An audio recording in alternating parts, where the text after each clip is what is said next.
como lidar com os próprios inimigos, sejam eles levianos ou sérios. Eu vou trazer 3 dicas para você hoje que foram colocadas pelo próprio Bert Hellinger. E se você quiser depois ler um pouco mais sobre isso, está no livro dele, Autobiografia, Minha Vida, Meu Trabalho, Minha Vida. Então depois, se você quiser, você pode entrar lá e você vai encontrar um capítulo onde ele fala dos inimigos. Eu gosto muito do trabalho do Bert Hellinger e gosto muito das coisas que ele coloca, porque ele traz alguns insights que para mim são extremamente interessantes. E eles podem nos ajudar a entender algumas coisas, ou pelo menos enxergar algumas coisas sob uma ótica nova, de uma forma diferente. E acho que isso pode ser muito produtivo e muito positivo, seja em qual área da nossa vida for. Inimigos todos nós teremos. E quando é que nasce um inimigo? O inimigo nasce da discordância. O inimigo nasce dentro de um conflito. E eu sei que os conflitos, eles não são bons nem ruins, eles são conflitos. Os conflitos são apenas uma forma diferente de olhar para a mesma coisa, de olhar para a vida. E eu entendo também que quando nós estamos trabalhando os conflitos, nós estamos olhando para aquele ponto específico que ele fala sobre as consciências. Lembra? Ele fala sobre a consciência pessoal, depois ele fala sobre a consciência de grupo e a consciência espiritual. Depois, se você quiser saber um pouco mais, tem alguns vídeos no canal onde eu falo sobre isso. E nessa questão de consciência, nós estamos defendendo crenças e valores. E aqui nem se discute se crenças e valores estão certas ou estão erradas. Crença e valor, o próprio nome já diz, né? É algo que eu acredito e é algo que tem um determinado valor para mim. E quando a gente diz que não se discute se está certo ou se está errado, é porque tem muito a ver com uma defesa nossa de pertencimento. A gente quer pertencer a um determinado grupo. Então a gente está defendendo uma ideologia, ou está defendendo uma ideia, ou está defendendo um valor, seja lá o que for. Essa defesa nasce sobre um aspecto de preservação, de preservar o nosso lugar dentro de um determinado sistema. É assim que as coisas estão funcionando. E ele dá 3 dicas que são fantásticas, né? Mas só para dizer para você também quando isso nasce, né? Como é que isso nasce e por que ele coloca isso dentro do livro.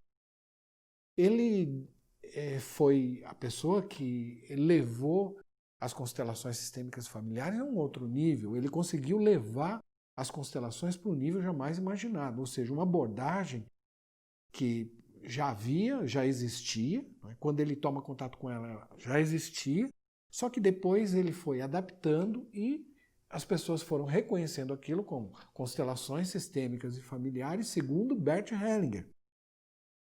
E ele já havia formado milhares de terapeutas na Alemanha. Só que houve uma discordância, as pessoas começaram a discordar sobre um ponto de vista que ele havia colocado em relação aos nazistas, etc. Então ele enfrenta, naquele momento, uma resistência muito grande e fica frente a frente com seus inimigos.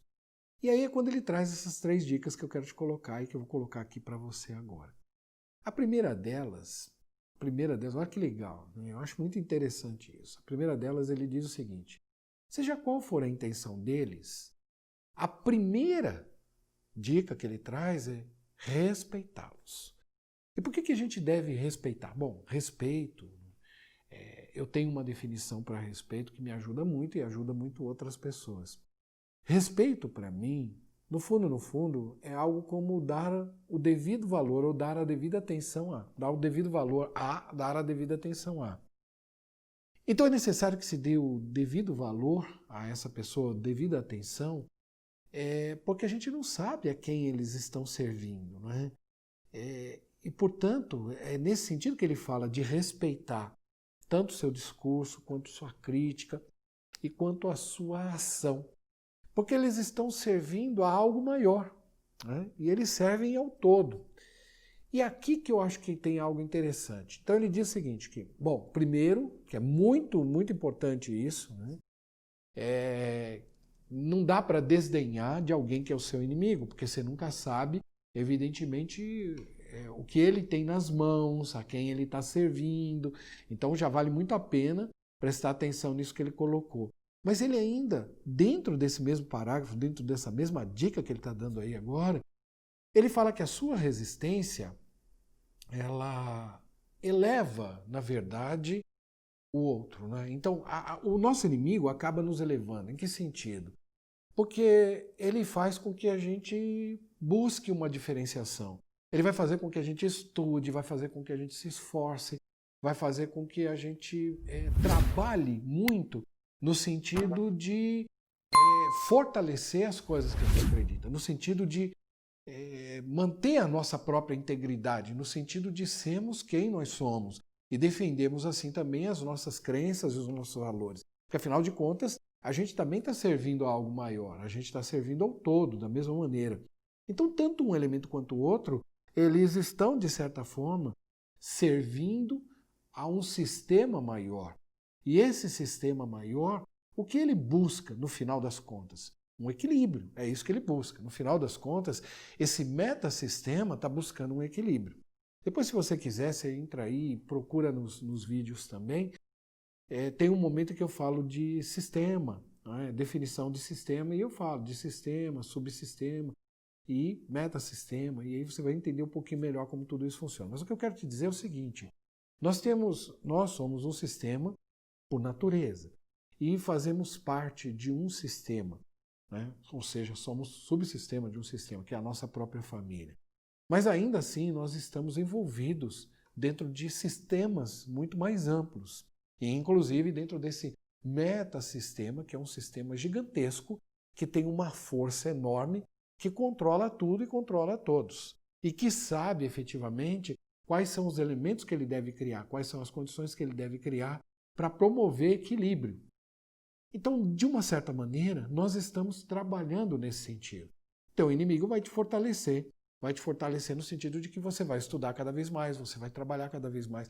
E quando a gente fala de inimigo, nossa, parece que é uma coisa pesada, é o cara que quer te matar e tal. Não, é aquele opositor, um grande opositor de ideias e que, na verdade, busca te prejudicar por uma defesa que ele está fazendo ali, muitas vezes insensata ou cega de algo, né? Então é assim que as coisas mais ou menos funcionam nas relações de conflito. Aí ele põe um segundo ponto que eu também acho interessantíssimo. Quando eles se opõem a mim, presta atenção, quando eles se opõem a mim, eles acabam encontrando aquilo que lhes é particular, ou seja, aquilo que é seu. Na verdade, quando eu me oponho a alguém, quando eu começo a discutir com alguém, quando eu começo a elevar o tom de uma discussão, evidentemente eu estou olhando também para as minhas coisas, eu começo a olhar para as minhas coisas, não é? Porque quando eu busco uma defesa, eu tenho que tomar um cuidado nessa defesa, quando eu estou me opondo a alguém, eu tenho que tomar um cuidado nessa defesa para perceber se eu também não estou, de alguma maneira, caindo num poço sem fundo. Se eu não vou denegrir a minha própria imagem, se eu não vou me destruir, ou se eu não vou me prejudicar imensamente dentro desse processo. E aí tem um outro ponto que ele coloca ainda dentro dessa questão que eu também entendo que é importantíssima para a gente olhar. Veja aqui, são essas reflexões que eu acho que elas nos oferecem uma possibilidade de fazer coisas diferentes ou de pensar em coisas diferentes. Então ele diz o seguinte, eles estimulam mais o todo do que se concordassem comigo. Então, na verdade, o seu inimigo, esse inimigo que hoje você enfrenta, ele está estimulando, não é? O todo, ele está estimulando. E quando a gente diz do todo, nós estamos falando daquele sistema pequeno, no qual ele está envolvido, no qual nós estamos envolvidos, mas ele pode estar estimulando um sistema muito maior ainda. E esse estímulo, ele fala uma coisa interessantíssima. Olha que legal, ele diz o seguinte, isso é melhor do que se eles concordassem comigo. Porque se eles concordassem comigo, talvez a gente fosse sempre pelo mesmo caminho e a gente nunca saísse do lugar que a gente está. Talvez a gente nunca conseguisse evoluir. Talvez a gente nunca conseguisse alcançar o que a gente busca alcançar. Aí ele vai falar de um terceiro ponto. Olha que legal esse terceiro ponto. Nesse terceiro ponto, ele coloca que a hostilidade, né, quando uma pessoa é hostil, ela nunca está sozinha. Ela precisa de companheiros. E ela vai ganhar força por meio da quantidade e da fidelidade. Só que na medida em que ela ganha força, na medida que essas coisas acontecem, Ao final, algo vai se esclarecer no meio do caminho. Vai ter um determinado momento que a coisa vai, de alguma forma, ela vai surgir, vai se clarear. E aí outros elementos entrarão também dentro desse processo. E é nesse momento que ele diz uma frase que é fantástica. Ele diz, e o que vai perdurar? O que vai perdurar é aquilo que vai ter efeito. E o que vai perdurar? O que vai perdurar é aquilo que tem efeito. Porque isso que tem efeito tem força e é essencial. Então isso demonstra que o que fica, o que sobra no final de qualquer demanda, não importa qual seja, há uma discussão e uma demanda entre dois elementos, entre dois grupos, entre dois sujeitos. Nós vamos chegar lá no fim das contas em algo que tem muita força, que é aquilo que é essencial. E é esse que é essencial é que vai perdurar. Portanto, se você entende que que as coisas estão certas, se está tudo tranquilo, se você consegue ter essa visão, se você consegue ter esta percepção, se você consegue enxergar que você, dentro do processo, está, de fato, no sentido daquilo que tem força e que é essencial, o ideal é que você permaneça. Permaneça no trabalho, permaneça na força, permaneça defendendo as coisas que você defende. E foi assim que as coisas aconteceram com ele, né? Talvez aqui a gente tire um outro exemplo dele que também foi magnífico, né? Num vídeo passado eu falei sobre isso também.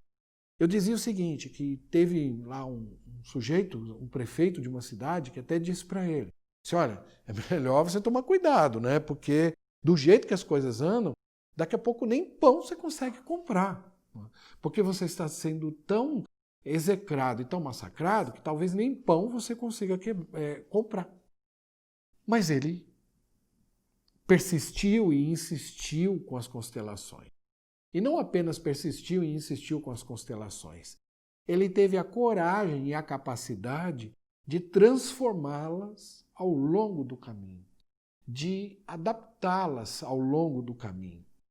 E na medida em que ele foi trabalhando e foi adaptando e foi mostrando para as pessoas resultado, né, ele foi se aproximando dessa força, disso que é essencial. E o que é essencial? É aquilo que elas, evidentemente, podem promover. E o que elas promovem é muito maior do que aquilo que ele defende. Consegue entender? Então, hoje, se alguém chega num vídeo como esse, é porque já teve contato com as constelações, é porque conhece quem é Bert Hellinger. Não é? Quando eu digo aqui 3 dicas que Bert Hellinger utilizou para lidar com seus inimigos, etc. Quando eu falo dessas coisas, eu estou falando dele, e se eu estou falando dele, eu estou falando de alguém que teve a coragem de continuar com as constelações, ou com a ideia que ele tinha. E essa ideia nos alcança, e na medida em que nos alcança, nós somos capazes de transformar essa ideia. Mas transformar essa ideia significa seguir em frente com aquilo que é essencial, aquilo que tem força dentro do processo. E o que é que tem força dentro do processo? Aquilo que mostra resultados. Não é? Então, a gente percebe que existem resultados que são que a gente consegue medir, são resultados efetivos na vida de uma pessoa. Resultados efetivos na vida de uma pessoa ou dentro de um processo qualquer que seja. As constelações hoje são utilizadas dentro do judiciário. E por que elas são utilizadas e vão continuar sendo utilizadas e ainda tem um caminho enorme pela frente, muitas coisas para acontecer ainda dentro do judiciário? Por conta disso, pelo resultado. Por que elas estão sendo utilizadas dentro do sistema de ensino, na educação? Porque elas trazem uma força para o sistema de ensino, para a educação, para os professores, para os diretores, para os coordenadores, para os funcionários, para os alunos, para os pais dos alunos. Na medida em que você consegue entender essas peculiaridades e particularidades, você vai se aproximando dessa força e daquilo que é essencial. E é isso que vai prevalecer. Então aqueles que um dia o execraram e etc., foram caindo no ostracismo com aquilo que eles lançaram. E na contrapartida, o que ele faz? Ele ganha o mundo. Ele vai não apenas para o direito, mas ele vai para o comércio, ele vai para os negócios, ele vai para o sistema de ensino, ele vai para a educação de uma forma geral, mas ele vai também para a área de saúde, ele vai para inúmeras outras áreas que podem, através das constelações, promover enormes resultados que talvez não tivessem com tal qualidade ou de tal dimensão se estivessem utilizando uma outra abordagem. Então é aqui que eu entendo que ele colabora conosco quando ele traz essas três dicas que ele dá, né? De como a gente pode lidar com os nossos inimigos. Eu espero que esse vídeo te ajude a refletir sobre algumas coisas. Eu vou deixar aqui 2 playlists, como eu sempre deixo, e a gente se vê num próximo vídeo do canal. Lembra de assinar e clicar no sininho para receber as novas atualizações. Até lá, um grande abraço. Valeu!